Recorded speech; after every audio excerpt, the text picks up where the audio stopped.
आज आपण गुढीपाडव्यासाठी साखरेची माळ आणि तेही घरच्या घरी 5 मिनिटात कशी बनवायची ते या व्हिडिओमध्ये बघणार आहोत. तुम्हाला हा व्हिडिओ कसा वाटला ते अवश्य कमेंटमध्ये सांगा आणि लाईक करा, शेअर करायला विसरू नका. आज आपण गुढीपाडव्याची साखरेची माळ कशी बनवायची घरच्या घरी 5 मिनिटात ते बघणार आहोत. तर त्यासाठी मी हे 1 वाटी, छोटी वाटी आहे, 1 वाटी मी साखर घेतलेली आहे. हा धागा घ्यायचा आहे आपल्याला माळ करण्यासाठी. मी थोडा ओला करून घेतलेला आहे कारण तो व्यवस्थित सेट होतो. आणि माळ कशात बनवायची तर हे अप्पेपात्र आहे. अप्पेपात्र ज्यांच्याकडे नसेल त्यांनी अशा छोट्या छोट्या वाट्या घेतल्या तरी चालतील. तर आपण त्या अप्पेपात्रामध्ये हा जो धागा आहे ना, हा मी धागा ओला करून घेतलेला आहे. हा धागा असा इथे सेट करायचा आहे. ओला केल्यामुळे तो व्यवस्थित सेट होतो. हे पहा, हा असा तुम्हाला किती 5 रकाने 7 रकाने जितके आपण ह्याच्यात घालायचे आहे तेवढा तो धागा असा सेट करून घ्यायचा. धागा कोरडा असेल तर तो असा व्यवस्थित सेट होत नाही. आता 3, 3, 6, 7ची झालेली आहे. 7 रकान्यांमध्ये आपण हे ओतणार आहोत. 5, 7, 9 तुम्हाला जेवढी लांब हवी असेल तेवढी तुम्ही करू शकता. आणि जर छोट्या वाट्या असतील तर तुम्ही अशा लाईनने ठेवायच्या आहेत. हे पहा, अशा लाईनने वाट्या ठेवून हा धागा सेट करायचा आहे. हे पहा असा. हे मी फक्त आता दाखवते आणि आपल्याला जेव्हा ह्यामध्ये ओतायचं आहे त्याच्या अगोदर आपण ह्या वाट्यांना किंवा ह्या अप्पेपत्राचे जे मध्ये कण आहेत त्यामध्ये थोडासा तुपाचा हात लावून घ्यायचा आहे. म्हणजे हे आपले जे साखरेचं आपण टाकणार आहोत पाक तो लगेच व्यवस्थित निघेल. तर हे पहा, आपण वाट्यांमध्ये करणार असाल तर असं सगळीकडे दोरा घालून घ्यायचा आहे धागा. आणि अप्पेपत्रामध्ये देखील हा असा धागा घालून घ्यायचा आहे. मी ह्या वाट्यांना तूप लावून धागा सेट करून घेतला आहे. अप्पेपात्राला देखील तूप लावून धागा सेट करून घेतलेला आहे. आता आपण आणि आपल्याला जर कलरफुल करायचे असतील तर मी हा येलो कलर घेतलेला आहे आणि हा ग्रीन कलर घेतलेला आहे. तुम्हाला जो कलर हवा तो घालू शकता, पांढरा देखील करू शकता. तर आता ही जी साखर आपण घेतलेली आहे 1 वाटी, ती 1 वाटी साखर मी आता एका पातेल्यात घेणार आहे. हे पहा, या पातेल्यामध्ये घेतली 1 वाटी साखर आणि त्यामध्ये साखर बुडेपर्यंत पाणी घालायचं आहे. तुम्ही पाणी जास्त झालं तुमचं तरी काय हरकत नाही, पण तेवढा उशीर लागणार पाक बनायला. तर हे मी साखर बुडेपर्यंतच पाणी घातलेलं आहे. हे पहा, साखरेत काय घाण असेल तर ती तुम्ही काढायची आहे. हे पहा, मी आता गॅसवरती पाक होण्यासाठी ठेवलेला आहे आणि साखरेमधली जी पण घाण असते ती वरती येते. तुम्ही पाक गाळूनही घेऊ शकता. साखर थोडी विरघळल्यानंतर मी हा पाक गाळून घेणार आहे. म्हणजे एकदम मळी जी पण असेल साखरेची ती निघून जाईल. तुम्ही मुठभर साखर घेऊन देखील 1 माळ बनवू शकता. हे पहा, साखर विरघळलेली आहे. मी आता थोडा हा पाक आता गाळून घेते.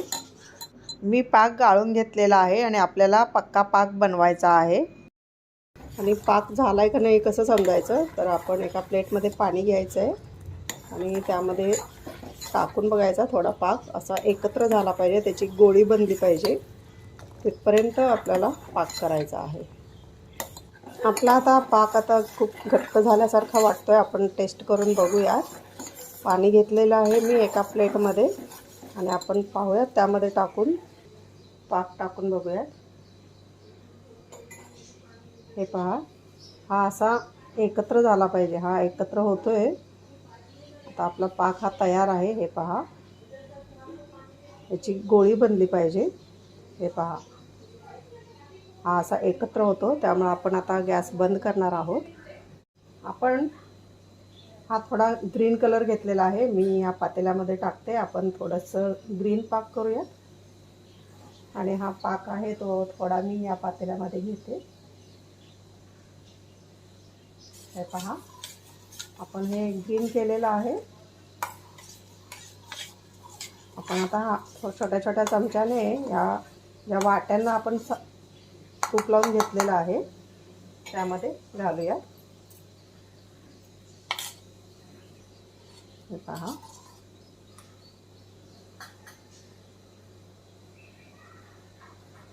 एक चमचा घ्या मापाने तुम्ही, आणि म्हणजे सगळ्या एकसारख्या होतील.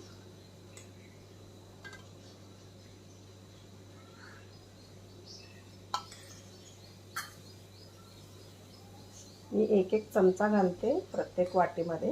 मी हे जे आप्पे पात्र घेतलेलं आहे त्याच्यामध्ये आपण सॅफ्रॉन करूया. हा जो कलर घेतलेला आहे मी, हे पहा, हा आता जे पण शिल्लक आहे पाक आपला या पातेल्यामध्ये मी घालणार आहे. मी अर्ध्या पाकामध्ये पहा हा येलो कलर घातलेला आहे. आपण आता ह्या आप्पे पात्रामध्ये हे घालूया.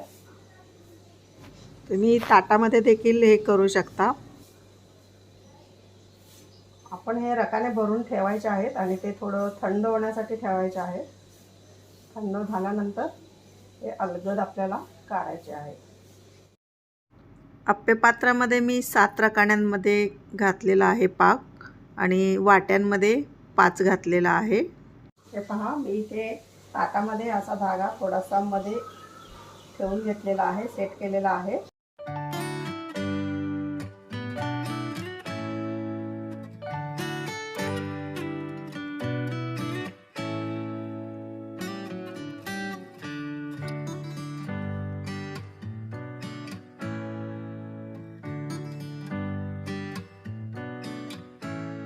आपण बघताय 1 वाटी साखरेमध्ये आपण हे अशा साखरेच्या माळा सेट करण्यासाठी ठेवलेले आहेत. हे पहा, जितका वेळ होईल आपण पाक जोपर्यंत ताटामध्ये घालत नाही, हे पहा, हे सुरुवातीला घातले त्यामुळं अजून याला उशीर आहे.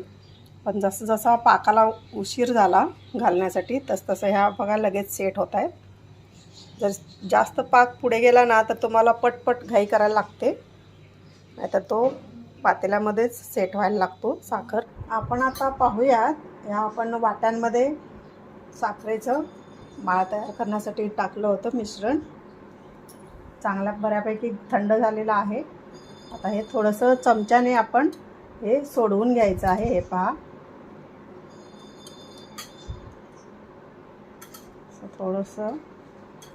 थोडंसं पुश केलं ना हे लूज होतं, थोडंसं तुटलं कडेने. हे पहा, असं थोडंसं पण आपण पुश केलं ना तर ते निघतं. हे पहा, तर आपण आता हे लूज केलेलं आहे. हे पहा, आपण वाट्यांमध्ये घातल्यामुळं ह्याची लांब लांब झालेलं आहे. हे पहा, हे आपली आता माळ तयार आहे. आपण हे याच्यामध्ये ठेवूया. पहा, आपण वाट्यांमध्ये ठेवल्यामुळं हे लांब लांब झालेलं आहे. धागा आपला मध्ये जास्त सुटलेला आहे. तर ही एक माळ आपली तयार आहे. आपण दुसरी बघूया. आता आपण पाहूयात, आप्पे पात्रामध्ये आपण हे घातलं होतं मिश्रण. तर हे चमच्याने थोडंसं असं लूज करून घ्यायचं आहे पहिल्यांदी. हे पहा, असं सहज लूज होतं. हे पहा, हे पहा,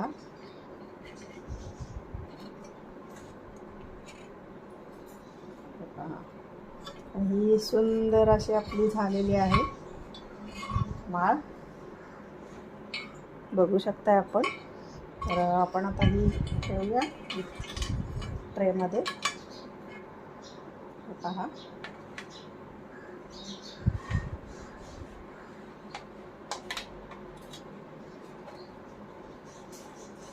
तर अशा प्रकारे तुम्ही घरच्या घरी साखरेची माळ बनवू शकता.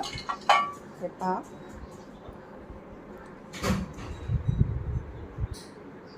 मस्त झालेले आहेत. ही देखील एक छान माळ आपली छोटीशी का होईना पण छान माळ झालेली आहे. आपण ही माळ पाहूया जी आपण आप्पे पात्रात केली होती. हे पहा, पाठून पुढून कशी सुंदर झालेली आहे. हे पहा, मस्त. तुम्ही आप्पे पात्रात नक्की करा अशी माळ, खूप छान होते. आणि नॉनस्टिक असल्यामुळे ना ती चिकटत नाही, थोडंसं तूप लावलं तरी सुद्धा छान होते. तर ह्या आहेत आपल्या साखरेच्या माळा. आप्पे पात्रामध्ये तुम्ही अवश्य ट्राय करा, कारण नॉनस्टिक असल्यामुळे लगेच थोडंसं तूप लावलं तरी व्यवस्थित निघतात त्या. मस्त. तुम्हाला आजचा व्हिडिओ कसा वाटला कमेंटमध्ये सांगायला अजिबात विसरू नका.